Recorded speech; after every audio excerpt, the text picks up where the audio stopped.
तो मेरे प्यारे दोस्तों, आप सब कैसे हो। आप सभी का स्वागत है मेरे इस YouTube चैनल पर। तो चलिए शुरू करते हैं आज की कहानी। तो बहुत पुरानी बात है, एक जंगल में एक लालची चील रहा करती थी। वो बहुत चालाक थी और हमेशा पेड़ पर बड़े अपने घोंसले पर बैठी दूर से ही शिकार पर नज़र रखा करती थी। बच्चों, एक दिन क्या होता है कि चील अपने घोंसले में बैठी दूर से ही शिकार की तलाश कर रही थी कि तभी अचानक नदी के किनारे एक खरगोश उसको नज़र आता है। वो वहाँ पर फल खा रहा होता है। अब चील के मन में लालच आता है कि क्यों ना मैं इसको पकड़ लूँ। वो सोचती है कि अगर मैं इसे पकड़ लूँगी तो मुझे कई दिन तक खाना ढूंढना नहीं पड़ेगा। जब वो सोच रही होती है कि सोचते सोचते उसकी नज़र नदी के दूसरी तरफ पड़ती है।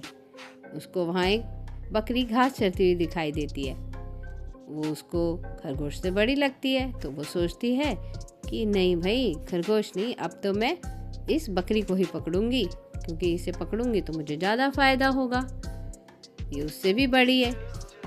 ये सोचकर चील बकरी की तरफ उड़ान भरती है।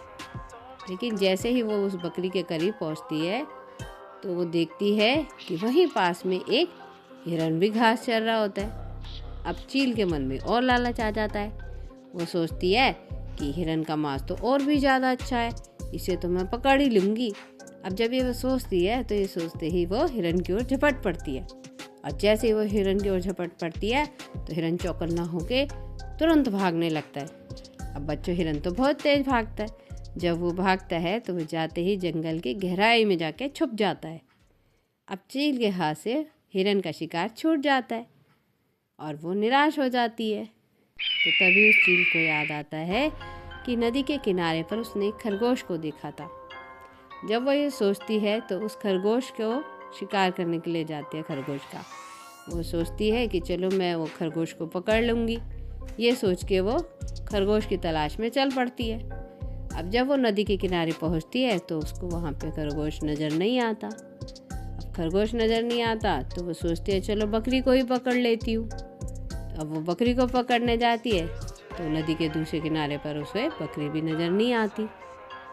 अब उसके हाथ से तीनों शिकार छूट चुके होते हैं। जब उसके हाथ से तीनों शिकार छूट जाते हैं तो वो बहुत उदास और निराश हो जाती है। वो वापस अपने घोंसले में चली जाती है। और जब वो अपने घोंसले में जाती है तो रात को बैठकर चुपचाप ध्यान से सोचती है कि आज सारा दिन में उसके साथ क्या हुआ। तब उसको समझ आता है कि उसने आज शिकार के चक्कर में अपना सारा समय बर्बाद कर दिया और उसको कुछ भी नहीं मिला। जब वे सोचती है तो उसको समझ आता है कि लालच एक बुरी बला है और लालच करने वाला अक्सर सब कुछ खो देता है। इसलिए प्यारे बच्चों, इस कहानी से हमें ये शिक्षा मिलती है कि हमें जो मिलता है उसे हमें समय पर स्वीकार कर लेना चाहिए और कभी भी लालच नहीं करना चाहिए।